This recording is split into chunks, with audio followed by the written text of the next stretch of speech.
welcome. What have we got? We are back into bikes again. I've got a massive backlog, I think I mentioned on the previous video, depending on which way round the videos come. We've got a whole load of bikes that need looking at. This is the first one. I might as well just set you up and you can have a look at it. So we have a Planet X, what are these? I think these are a 130E. We've had a few of these in recently, I think, possibly. So yeah, they're a decent bike. I nearly bought one of these. I think this is the small or the extra small. If it's the small, that would have been the one I would have bought. So yeah, I probably would have bought that bike. Really nice bikes. I went to buy the Pro Carbon. This was about 200 quid more, so it was just out of my price range what I wanted to pay, but this is the bike that I wanted. What they offered to do was, because the Pro Carbon had put me off because they didn't have a proper crankset on it. They got the Ultegra throughout, but they got the cheap and cheerful bottom bracket, the BB30 bottom bracket that people were using at the time. So for me it wasn't Ultegra throughout, and they might have swapped the brakes over as well. Now these are a bit later, so they changed the colour scheme on these and they fitted SRAM Rival. Now I've worked on one of these that's got the SRAM Force on, and I think the Force is a better option for this bike. They are really nice, they are really light. If anything, they're only let down by the wheels, but because the Rival group set's quite a decent thing. It's not quite as good as the Ultegra, but the Force is just not quite as good as the Dura-Ace. They've got their own quirks and things that I find irritating. One of which they tend to suffer with draggy cables.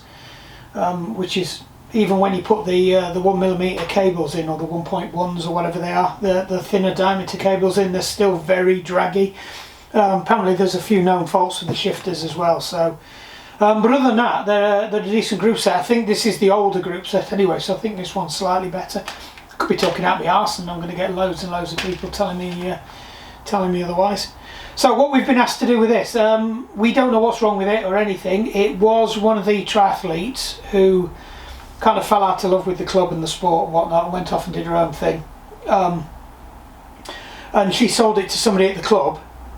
Flipping super glue somewhere on my fingers there, or a massive hole. I think it's super glue. God, I'm easily distracted. Nice big hole. I've just removed most of my fingerprint. Oh well. Anyway, right, so somebody else at the club bought it. He's not ridden it. I can pretty much tell that because it's still got a lady's saddle on it. So I'm guessing it's pretty much as it was when Vicky sold it to him. So anyway, let's have a look at it. Diane's got it now, potentially for her daughter on a loan, but she's just asked me to give the bike a once over.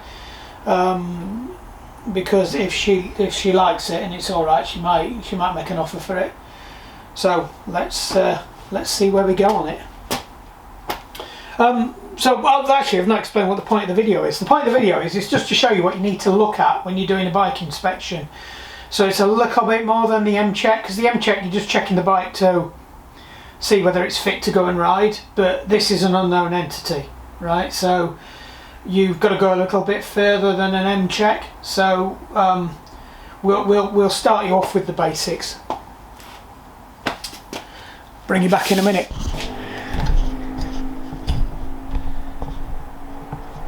That's better, you've gone all funky on me.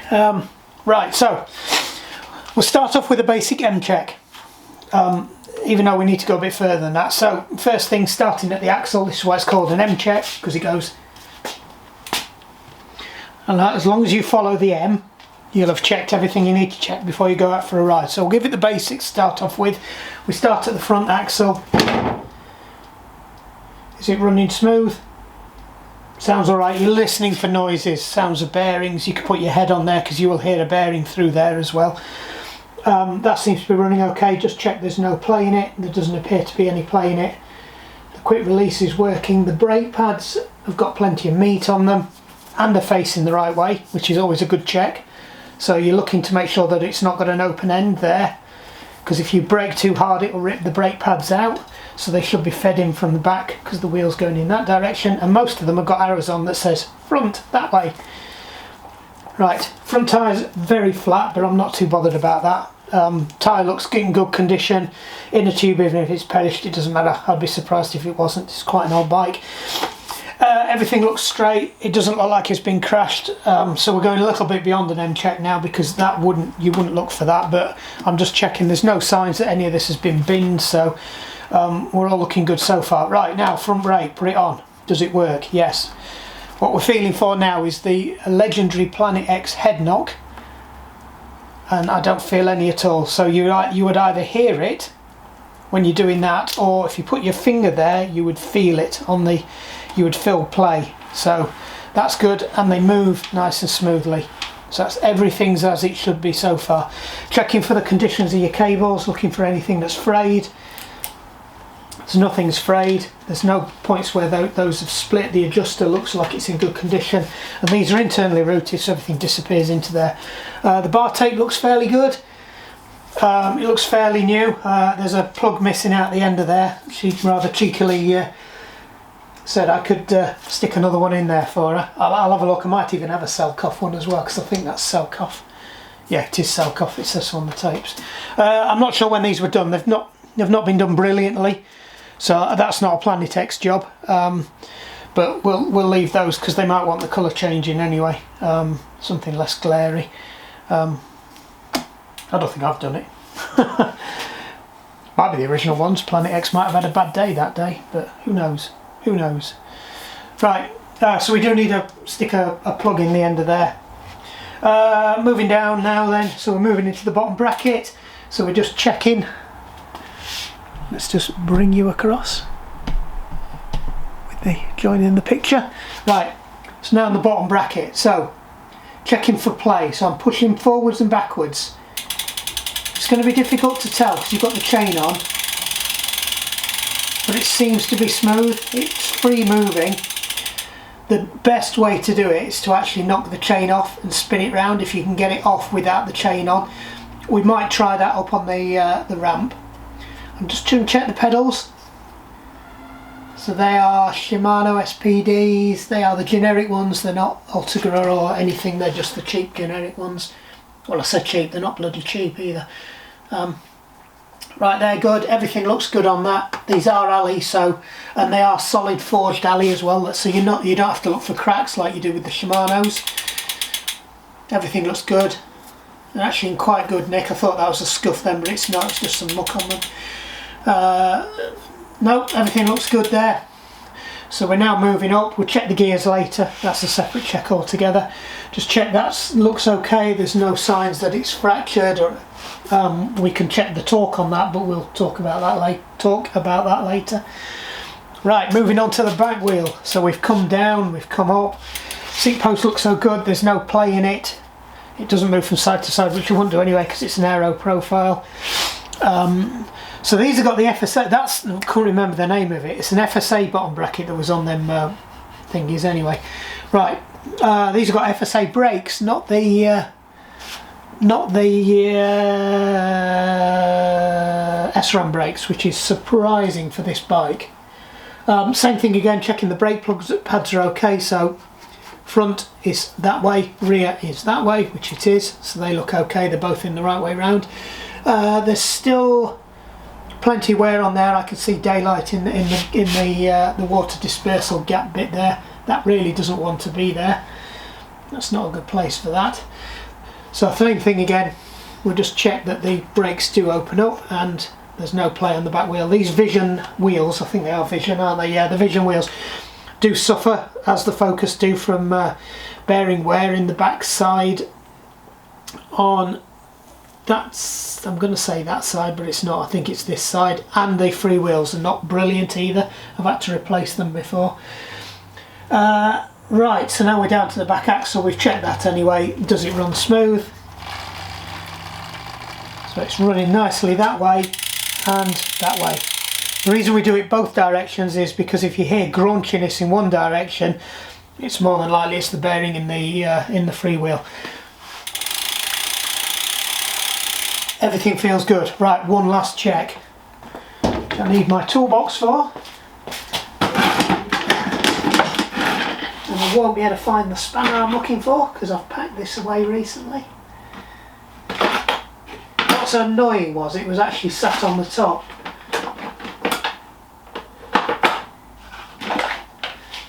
Oh. Right, bring it. Right, she was there. She was sat on the top. I just couldn't see it for looking. Right, so last check is we're just checking the chain wear.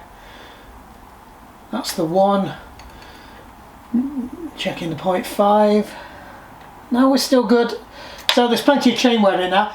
I've no reason to suspect that that's not the original chain. It looks like it's an SRAM. So, yeah, it's an SRAM chain. So, I suspect that's the original chain, which means we've got no risk that it's been run for any length of time. Other than that, I forgot to check that cable. That cable looks okay as well. There's a little bit of fraying up, but it's past there. It's down there, yeah, looking. Right, all we've got to do now is just give it a once over and check the gears go. So let's get it up in the stand. Right, so let's check the gears. So we are on the very crisp changing. This bike has not got many miles on it. No, it's all the way through.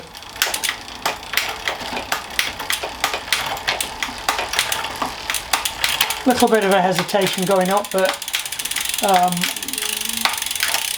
no, that's fine. Just check the front. Perfect. Chain capture looks like it might be in the wrong place, but I'm not too worried about that. No.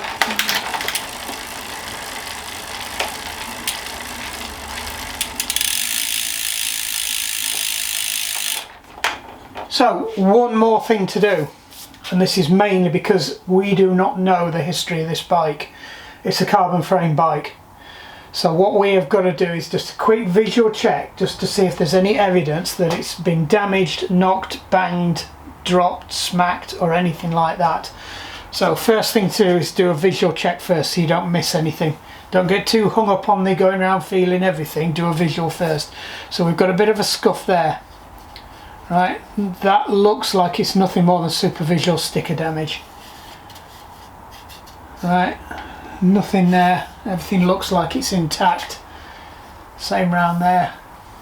Check around the seat stays. So you've got to remember that goes down there and it finishes somewhere around here. So around the front, what you're looking for is any fracture signs. And you want to catch it so you get the light shining across it so you can see if there's any distortion at the surface. Right, so I've got a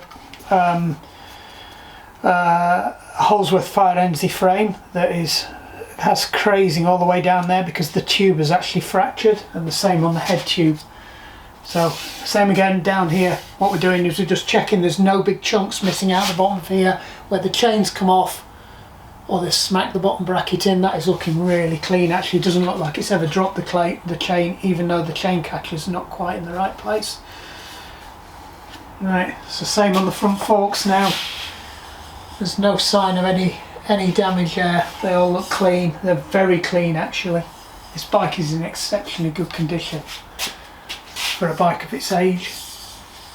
Same on that side. There's nothing wrong on that side either. Right, the other thing you've got to be careful of is if there's an accident and the bike's been knocked that way, is what you want to do is just look and see where the handlebars end up. Because if it's been hit by a car or they've hit something or ended it, it's that bit there. So never be afraid to ask the person you're buying it off to remove all the paraphernalia that's on the bike, because it could be there hiding something. Right, there is not a mark on that at all. This bike is in exceptionally good condition. I would say it's not got many miles on it, this bike.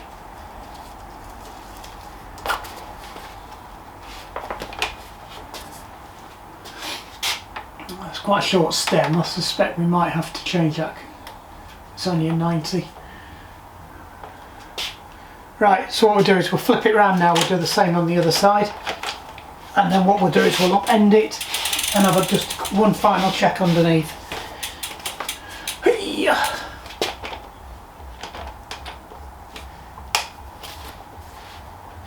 How can it not fit when I've just taken it out? Right, just in case you didn't see most of that, so we'll do the same thing again. We're going to take the... Oops. Sorry, call from the War Office. Right, where were we? Interesting marks on there. So same thing again. I'll put these back on, I've done to them really. Same thing again, you're just checking the top tube just to make sure that those bars haven't come across and smacked into there. So the point of impact would be there. There's not a mark on there. You can see it's got a lovely sheen. It's not distorted at all. Checking the front, checking the forks again. Check down there. There's no signs of there. There's a bit of paint on it or something. No, that's all good. We can check the wheels for buckles as well now. We didn't check that earlier because it's harder to do. That one's running absolutely clean.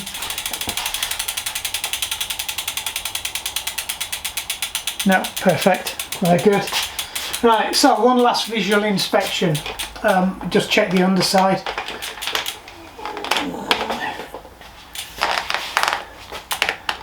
What you're looking for is any telltale scuffs again, that something's come up and hit this from underneath, or it's been badly racked on a bike carrier. Everything's good. No, that's fine.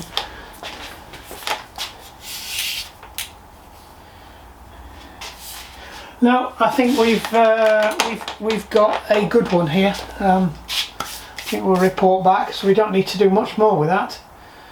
So we'll stick the bung in the end of there, and I think that's it. Everything seems to be running lovely on it. We can send that one back, and you can get many happy miles on it. Nice bike. I nearly bought one. Like I said, I nearly bought one of these from Planet X. They ended up offering me the Holsworth Fire NZ instead, which I absolutely love that bike. It's a very similar geometry to this one, which is why I kind of went for it. But this at the time were really nice bikes. That's a bit tight, but it does seem to work though. Yeah, nice and responsive. Right, let's see if we can find one of them. Right, let's have a quick look. Last box on the... there's all sorts in here. Yes, this was supposed to be coming up earlier. And my little tub of miscellaneous is in there, so let's see if we can find a Selkoff one. Sinelli, what's that? That's a Selkoff.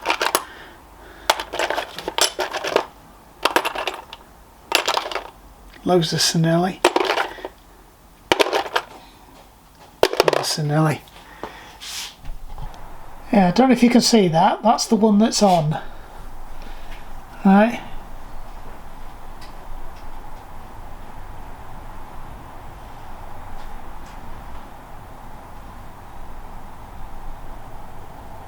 An exact match. Look at that. What's the chances of that? That's the only one. I'm nearly a disaster. Nearly dropped my flipping camera then. Right, so let's just tuck these in.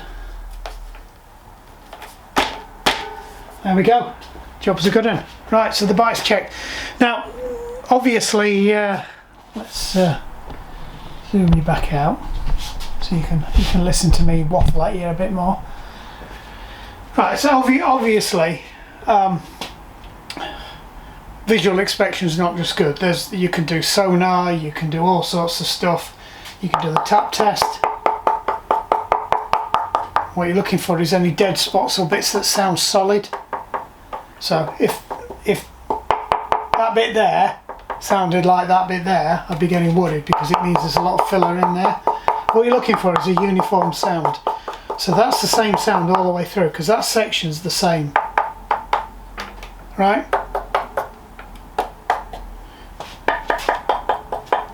Forks, you get a nice ring on forks. Right? But be sensible. If the bike's been resprayed, and it's a carbon frame, you want to be asking yourself, why has it been resprayed? Nobody resprays a bike unless they've pranged it, scratched it, or done something to it, because it costs a lot of money. It costs more than what the frames are worth to get them prepped and sprayed, right? So there's got to be a reason why somebody's done it. You know, you get the, oh, I've had a custom paint job on it. Have a good look at it. Is it really a custom paint job? Right? And you've got to be asking yourself, why have they done it? The bikes are not worth much if they've got a custom paint job on. You know, it is what it is. Because there's always going to be that question about why was it done. You know, you'll be able to see if a bike's been touched up. The reason I can do a visual on this is I know the paint job for this bike, and I can see these are all the original decals and everything. It's a satin finish as well. That is very hard to blend back in. So if there was any repairs, you would see it. It would stick out like a sore thumb. So I'm fairly confident in saying that this frame is spot on. There's no issues with it at all. Now, if it had been completely resprayed and it was like, you know, bright green all the way through, or orange or something like that, and it was obviously been resprayed, I'm looking then to see, is it a professional job? Has it been lacquer finish because it's not been rattle canned by somebody at home? Because you won't get a good lacquered finish with a rattle can at home. You know, if it's been professionally sprayed, that costs a bit of money. So then you're looking at, you know, a couple of £100. The frame's probably only worth a couple of £100, despite what people think. Second-hand carbon frames are not worth what people are trying to charge for them. Right, and then you've got to ask the question, you know, why have they done that? You know, have they pranged it? Right, and they didn't want to invest in a second-hand frame because they know second-hand frames are dodgy. So they've just had it. They've had the carbon repaired. Now, if people are honest and they said they've had it repaired, ask for the certificate that they got. There will be some kind of warranty voucher certificate that comes from the carbon repair place. They do warranty the frames. They do give you details about what was done. So if somebody's open about it, you take your own choices then. But just make sure the price is right, because you might be buying a frame, or worse, the frame might be giving out on you while you're out on the ride. You don't want that. There are certain places on these frames that if they snap while you're riding it, it's only going to end one way, right? Which is why, you know, I could have probably still ridden the Holsworth because it was only fractured down there, and that would never have had a catastrophic failure. But then when I started to see fractures around the head tube, then you're thinking no, because that's the front end departing. But anyway, that's it. Right, we've waffled on enough now. We've managed to match them up. I'm quite impressed that we actually had one of those in there. I every time I do somebody's, I keep the plug ends, so it's always good, because people do lose the plug ends. So there you go, it's a bit of an insurance. Cool. Right, so we'll send this one down the road. We'll give her a ring, tell her to come and collect it. I'm not cleaning it, that's not my job. Anyway, right, job's a good one. Like and subscribe. Hope that was useful to you. Go out and have some fun on your bike.